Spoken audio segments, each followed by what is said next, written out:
Hey everybody, good morning. It's Friday. Hey. About time you guys see this video, probably won't be till Sunday. I will be uploading the video hopefully today. I did a haul and some shopping and I already completed the video. I just gotta upload it and edit it. But right now I am headed to Columbus, Georgia. I am going to do a Goodwill outlet. I'm going to a Goodwill outlet, and the only one, as you all know, close to me is in Columbus, which is an hour and a half away. So I got quite a drive this morning, and it is 8:28. Yeah, I decided to go early. You know, since it get dark early and things like that, I don't want to be out on the road in the dark. And so I decided to head out early. I done made me a cup of coffee. I done read my word this morning. I had gotten a habit of making sure I read my Bible every morning. And somehow one day, I don't know what happened, life, and I just... I slowed down on that, and I should never, ever stop reading my Bible. I've never been as consistent with it as I have been lately, just asking God for guidance prior to my read. I'm a lot better. I'm finally over my cold. Paulette still got a little bit of it. Now Robert, he has a cold. My son, I guess we gave it to him. He let me know yesterday that he was sick because I hadn't seen him all day. He told me because he was sick. I said, oh, okay. I'm sorry about that. I asked him, did he want me to bring him any thing to eat, but he just wanted to rest. Thank God he needed that. He needed to rest, and God set his butt down. Yeah, so back to what I was saying. I'm sorry I went off to the left. But yeah, so I just, I read the word this morning and it was great. Now I feel so much better. And I said to myself, Carmelita, you got to, before you do anything, what do you have to do? You're not working. You ain't on nobody's clock. You can, there's no reason for you not pausing and reading your word. It's like I have that work mentality, like I have to get up. I have to do something by a certain time. I have to go to bed by a certain time. I can't stay up too late, and I can stay up late as long as I'm in the bed, but I shouldn't be up late working in my office or watching TV or anything outside of the bedroom after like 8 o'clock. I'm like, that's crazy, girl. You're retired. You have no set time for anything. And the reason I'm saying this is the government got us programmed. I mean, that's truly being programmed. When you retire, you're not on nobody's clock. You do your little, I do my eBay for kind of for fun. It gets me out the house. You know what I mean? I can't do much, but I can do it at my own leisure. But why do you make everything like as if you have a job when you retire? Now, I've been retired well over a year now. I retired May 31st was my last day at work of 2022. June 1st was my official retirement date of 2022. So, and I still sometimes have that mentality. I go to bed early, get up early. Or if I'm up late, I'll be like worrying myself, why am I up so late? I need to go to sleep. Something could come to my mind and say, hey, you need to go in the office and look for or do XYZ. Oh, it's too late. I'll do it in the morning. What? That's what my mind be saying. It's too late. Do it in the morning. Why do I have to do it in the morning? You know what I mean? When I'm retired. There's no reason for me to have to do anything in the morning when I'm retired. So the other day when something hit me in my head and said, do X, Y, Z, baby, guess what? I got up and I did it. I got up and I just did it. Missing blessings, acting like I'm on a clock. And I'm not. And I'm not on no clock. Slow your mother butt down. I mean, they gonna keep rolling. It's a yield. And I'm you know, those roundabouts, I'm already in the roundabout maneuvering around, and this van is gonna keep flying like he ain't gonna stop. Like I'm supposed to stop for him. No, you got the yield because you're coming into the roundabout. I'm already driving around the roundabout. Ooh, they do that all the time right there at that roundabout.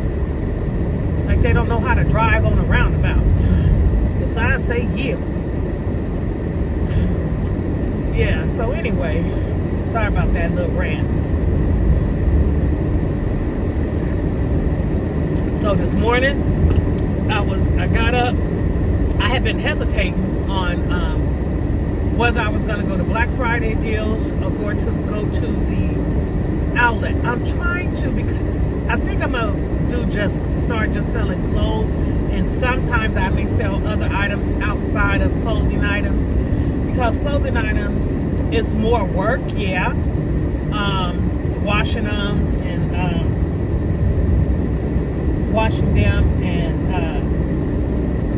prepping them. But when I take the pictures, once that's done and steamed and washed and steamed, and I don't have to steam all of them, just certain items. But once it's done, the picture taking is the easy part. And I got that down packed, so it's not hard for me to take pictures because of my setup. And it's easy to pack. Those are the easiest thing to pack, and you can store more clothes than you can store anything else, because, you know, they flat. And once you put them in the boxes and the bags like I showed you, I am up to 200 and I think 89 or 88 items in the store, probably a little more. I don't know. I'll tell you that later on. I'm almost at 300. I need to hit 1,000. I want to keep at least 1,000 items. I was looking, and most people who have 1,000 items in the store on Thursday, Friday, like from a Friday weekend, they will sell like $600 worth. They'll sell like 30 items. It all depends. Everybody sell total. The amount that they make is different because everybody sell different amounts. But what I have noticed is everybody who have at least 1,000 items or more and keeps 1,000 items or more in their store at all times, they all have decent sales amounts. You know, I can't say about the finance, but they all have decent sell amounts, and they all shop at the Goodwill bins to get most of their clothes, and they go once or twice a week to get inventory, and the other 2 days they'll sort. They'll take pictures and list. They say they list some people say they list 5 days a week, 6 days a week. That's too much. I'm not doing all that. That's a job to me once you get to doing all that.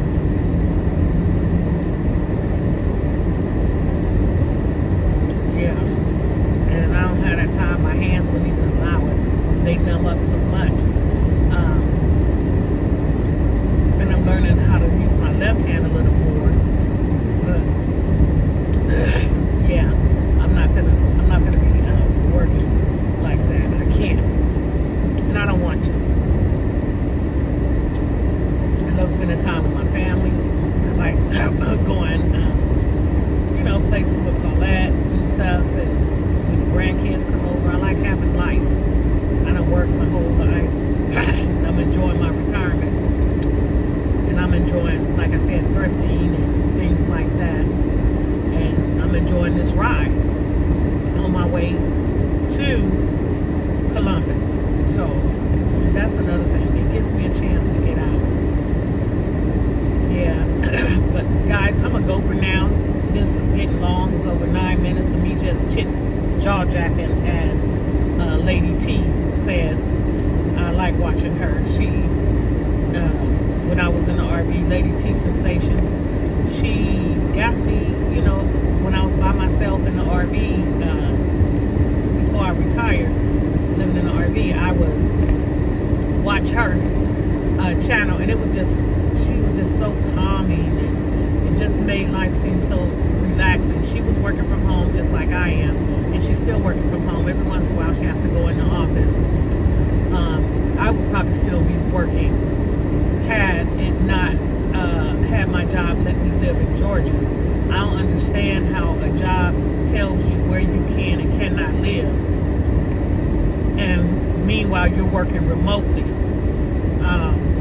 but they don't want you to live outside the state. And then they start, when it was crazy, because when the big corporations realized a lot of their employees had moved to the South, they said, oh, well, because you live in the South, we're going to change your pay to the South rate. No, I work for California, out of California. So now you're going to change my pay based on where my address is? That shouldn't have nothing to do with anything, but they do. If I got hired in California, pay me California wages. Doesn't matter that I choose to live somewhere else. You know, people is a mess, government included, because I work for the government. They were the same way. They wouldn't even let, oh no, if you live in Georgia, the problem is that's a different locality and the pay is going to be different.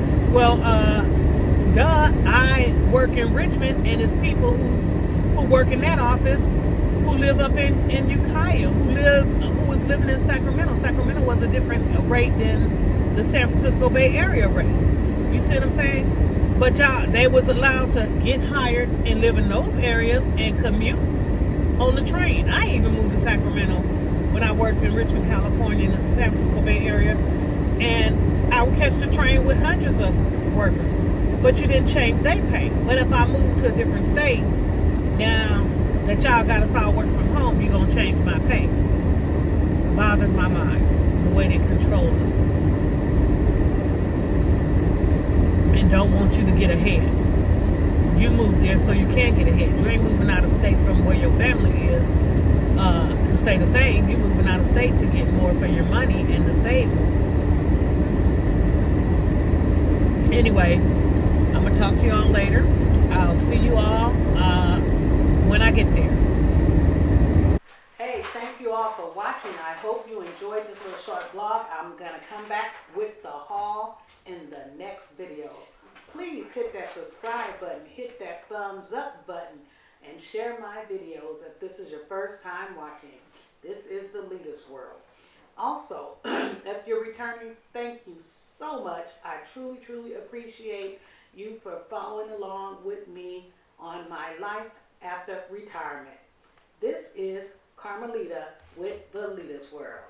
Talk to you later.